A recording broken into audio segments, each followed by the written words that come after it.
Welcome to our channel!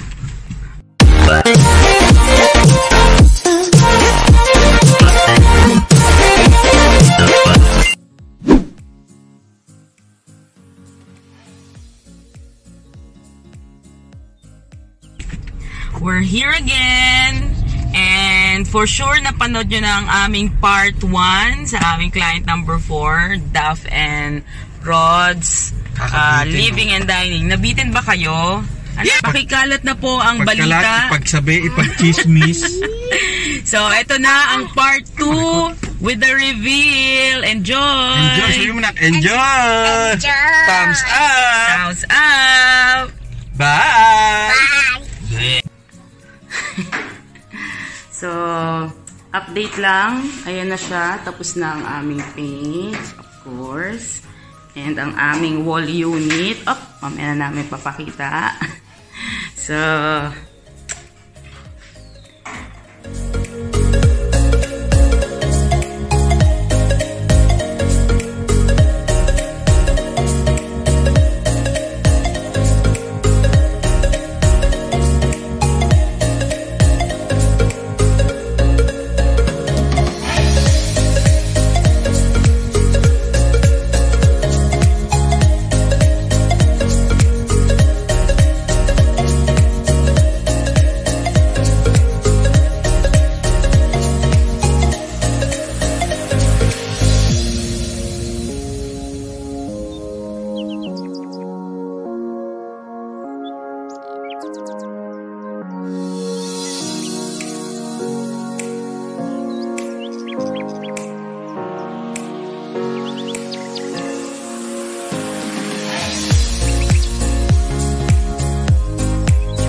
Game.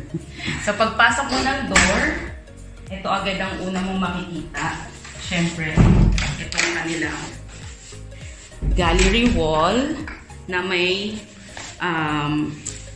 background gray. So makikita nyo, ginawa namin itong ibang kulay kasi sa ganda ng ceiling nila, mataas yung ceiling nila, gusto namin talaga i-highlight yung wall na to dahil pagpasok mo, ito na agad yung kita. So, dito kami naglagay ng ilang mga artworks at actually, in-incorporate na lang namin yung dalawang frame na galing sa kanilang mag-asawa.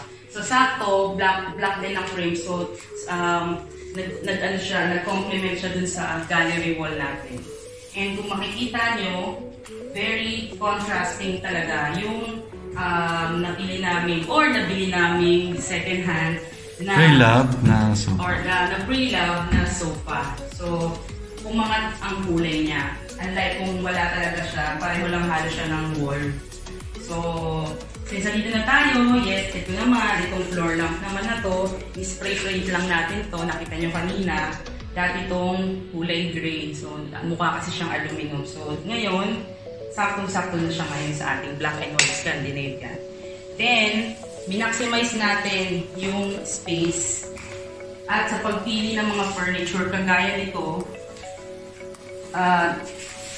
naisip ko talaga na magkaroon ng isang armchair lang. Normally, di ba, para, sa normal houses, meron talagang isang 3-seater o 2-seater, then dalawang armchair. Pero dito kasi, dahil very minimal lang ang space, naglagay pa rin tayo ng isang armchair, which is actually functioning pa rin siya using the same doorknob. Yan. So, pwede silang maghiraman ng light. Kung nanonood dito, ayan. Or nagkukwentuhan. Or nagpapasa ng books. Ganyan. Para mo na ako ng ilaw mo. Gano'n. Ganon. Ganyan. O, diba? Yan yung maliit. So, okay. Maganda yung curtain mo dyan. Yes. And tignan naman, makikita nyo na sa aming curtain. First time, hindi naman first time, pero dahil Scandinavian kasi is very simple, minimalist siya. And ayaw namin ng pattern sa kahit na anong wall, maliban dito sa gallery na to. So, nakita nyo, very plain, pero ito ay see-through kapag may araw. And one of the main factor na dapat mong i-consider sa Scandinavian is the sunlight. The sunlight should come in the room. Kasi yun talaga yung pinaproject ng Scandinavian. Kaya magandang i-showcase natin siya ng simple lang. Walang kahit na anong pattern. At yung sunlight sa umaga makikita nila dyan. Papasok sa kwarto nila. So, yan. Alam niyo naman ako, kilala niyo ako sa mga cortina, diba? Maano ako sa mga pattern. Pero this time, nasa concept tayo ng Scandinavian. So, okay tayo dyan. Then, syempre, ang ating mga centerpiece. Mapapansin nyo rin, very minimalist talaga kami ngayon. Dahil yung mga lines, makikita nyo yan. Yan ang mga theme or yan yung mga elements ng mga minimalist. Yung mga thin lines. Yan, makikita nyo yung mga meshy or geometrical pattern sa mga elements. So like this, ang ating DIY na cushion cover, yan, ginawa lang natin yan. So makikita nyo yung mga lines na yan. And ito din, makikita nyo. And syempre may pa-blanket tayo dyan. Blanket mo yan. Yan, pa-showroom yan, pa-showroom. Okay. So, syempre, ito pa isa. Ito talaga yung pinaka-paborito ko talaga.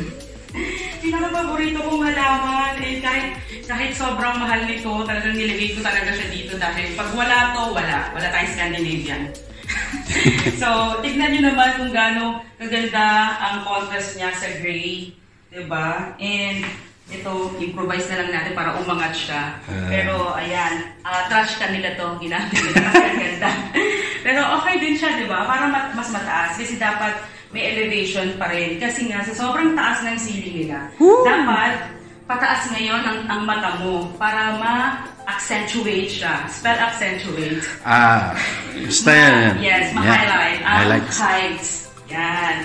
So, now, di ba, ilang steps lang nasa dining ka na. Yan. Muntik na ako maligaw eh. Yes. Ito naman, kung makikita nyo, another lines here, look. At talagang naswertehan ko lang tong chair na to. Sa IKEA, 300 plus to. And actually nung nakuha ko to, marami siyang scratches and all. So, nakuha ko lang siya ng 40 riyal. Well, brainchild. Itong mirror na to ay talagang napakaganda dito. Dahil kung makikita nyo yung before, napakaraming sockets and switches dyan. Sakit sa eyes. Pero syempre, hindi naman natin pwedeng baliwalain or tanggalin na lang lahat. Sige, pakita mo kung paano. So, ganito yan. Okay? Pakinggan nyo ha. Ay, tingnan nyo pala, sorry. So, pwede mo ipasok yung kamay mo dyan para turn off ang mga bagay-bagay. Dito kasi, dito yung mga AC, ganyan. So, pakita mo na lang sa ilalim. Kita. O, sige na. Basta kita mo yan. So, yun siya. Isang way para matakpan natin ang mga hindi magagandang bagay sa mga bahay-bahay ay lagyan ng mirror o kaya ng artwork para at least hindi naman siya masakit sa mata. Then, syempre, dahil meron naman na kami yan, pinatungan na namin ng existing nila mga artwork. Then, ito, yan, para complementing ang ating mga geometric forms at ang ating orasan. Yan. So, ano pa ba? So, ito medyo proud na proud kami dito talaga sa TV wall na to.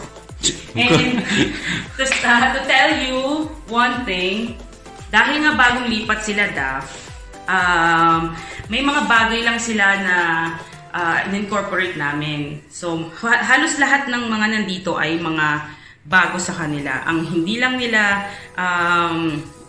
tinapon or ang binigay nila sa amin para ma-incorporate namin ay itong mga shelving unit nila.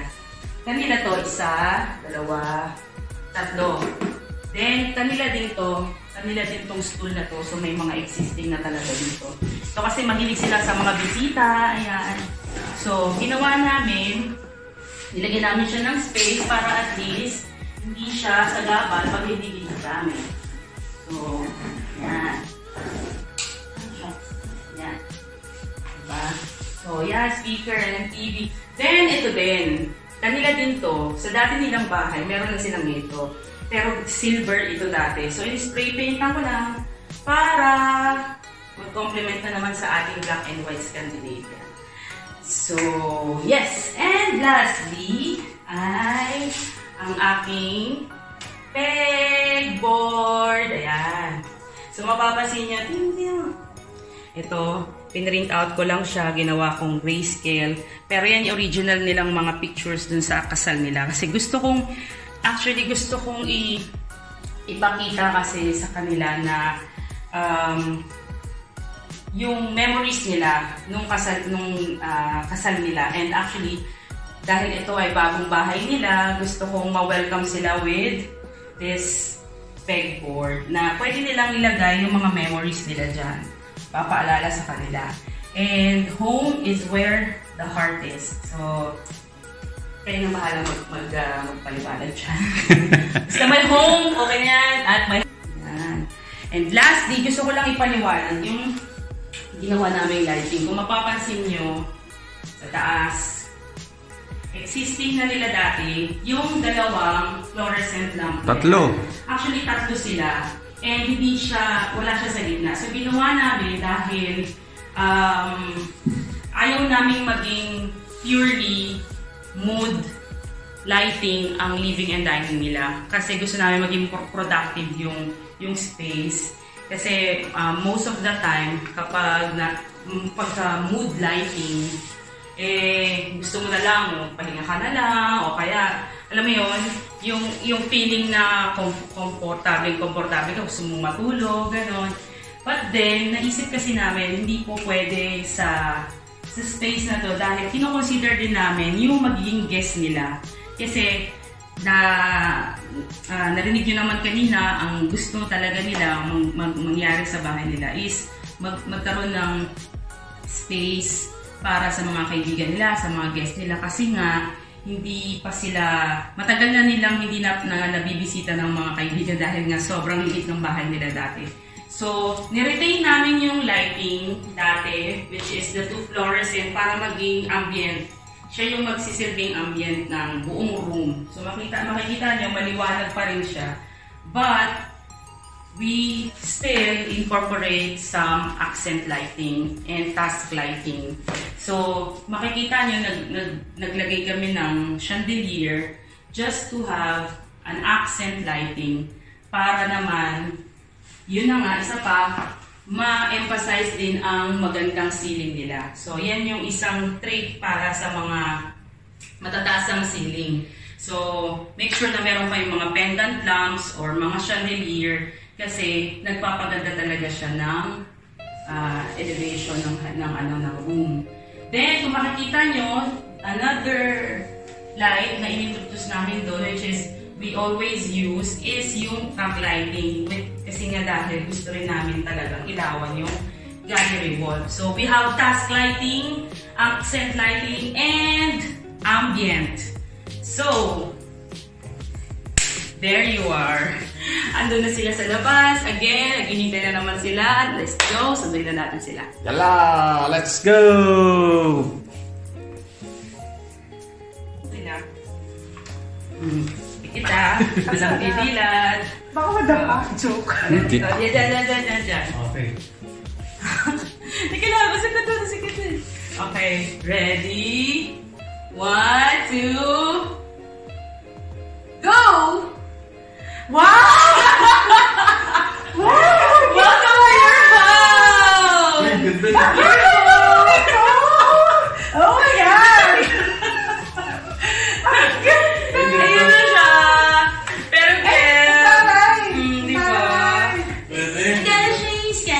yan. Ay, ganda. Sino sila? Ay, siya. Yan naman Ganda, ka. Scandinavian. Scandinavian. Yan ba yung scan? Oo nga. Ay, ganda, ayos. Pero pasok na kayo dito. Ngayon, may mga upuan naman sa mga bisita. That's the first. Totoo, no? Max? Hindi yan totoo, pero ano naman yan? Succulents ko pare. Pero yan Ang din yan siya. ganda. Nabigla ako. From there to... Dito ko tayo sa living Ano yan? room. Magic ba yan? Yan, dito tayo Magic ba kayo? Dito na tayo sa living room niyo. Dito na tayo sa living room. Pa-experience ba yan? Yes. Sasarado na IKEA ay ang shop. Dito na sa living room. Di na kami mag-order. Tapos dito na Oo, dito kami matutulog ngayong Tapos gabi. dito kayo sa dining room Oo niya. nga. Tapos kung may bisita kayo dyan. Paano siya? Ay, sorry. Ganyan. Tapos kung may bisita, ganyan. Pwede dito. Pwede dyan. Diba? Pwede rin dito sa dining. Tapos ito yung mga stool nyo pa rin. Pwede nyo pa rin dito upuan. Diba? Ewan ko na lang kung Ay, oo. napakarami nyo ng upuan. O, diba? Nako. Ganda. Ang ganda. Ayan, pwede pa dyan sila. O, diba? Oh. Ang ganda. Session na yan, ah. Session na talaga yan. Pwede tayo mag-inom next week dito. Ang ganda yan. Thank you. Tapos ito, dinitain ko pa rin. Sprayan ko lang siya para... Oh, nakita ko din. Nakita nyo na naka-spray. Ang galing. Ganda. So, ayun na siya. Ito talaga. Ang ganda ng magic. Ito, di battery lang to. Pero kasi pang-accent lang yun ang mga picture nyo. Ah, okay. So, touch move siya. Touch move yan. Touch move siya. Social na yan, sensor. Pero may kinikilalang sensor rin. Yan. Yun. Ay! Nahulog. So, di ba? O yun. Tapos ito, kahit saan mo mailagay. O, pwede naman yan. Pwede kasi dati, recognize mo siya sa video. Dati, present siya sa ano nila, makeover. So, ayun. Gamit ko pala. O, diba? Kasi nga, sa ano kasi, sa Scandinavia, From ano siya? bagay kasi yung mga, may mga geometric, may mga screens. Tapos ito, wala pa kayo napansin, may tinago kami dito. Wait lang, check ko. Sige, pakicheck, ano yung tinago namin? Doon. Ano yan? Oh, maliban dyan. Meron pa. Meron pa kami tinago. Dun sa previous na Sarapin natin. namin. Yes. Sarapin namin tinago namin. Hindi yung ano. Alin? Ano? Ano? Pag doon. Alin? TV, ano? Ano sa labas eh? Hindi namin ginamit. Ito na nga, sige, ang tinago namin, yung mga switches mo. Ayaw! Ayaw nga. Ang pangit, di ba? Kasi masyado siya Ang pangit. And hindi nyo naman ginagamit. Hindi, ano daw yun? Kailangan naka-on lang. So, Galing. so ngayon, pwede pa rin naman yung, Ang galing. pwede nyo pa rin, ano, Attach. yes, pwede nyo mas, Sasend ko yung picture niyan before baka hanapin. Grabe! grabe yung hirap na dyan. Paano nyo ginawa yan? Diba? Galing pa rin. Wala kaming Magic! Wala kaming lagarin, pero nakapaglagarin siya naglagay na yan. Oo, smart. At least ngayon, kahit sobrang pagod kami sa work, ano mo Yes. lang umiigas sa bahay na gano'n. And this is Instagrammable. Kaya nga, Instagram worthy siya. So, paano ba yan? Tapos na ang aming mission. Oo nga, thank you. Thank you so much sa inyong dalawa. Ito, pagod na Guys, pagod. ayan. Grabe na abot niya yun, di ba? So, ayun. Wasted na kayo. Oo, grabe. Pero, Ayos lang. worth it naman kasi maganda naman ang kinalabasan. worth it nga. And nagustuhan niyo naman. Oo. Dito na ako matutulog mamaya. Diyan na daw siya. Sige, walay tayo doon ako. So, ayun. Thank you so much. Salamat sa trust and enjoy your... Thank you din sa Bye. inyo. Bye. Thank you sa inyong mag-asawa. Bye-bye. Baka may part 2.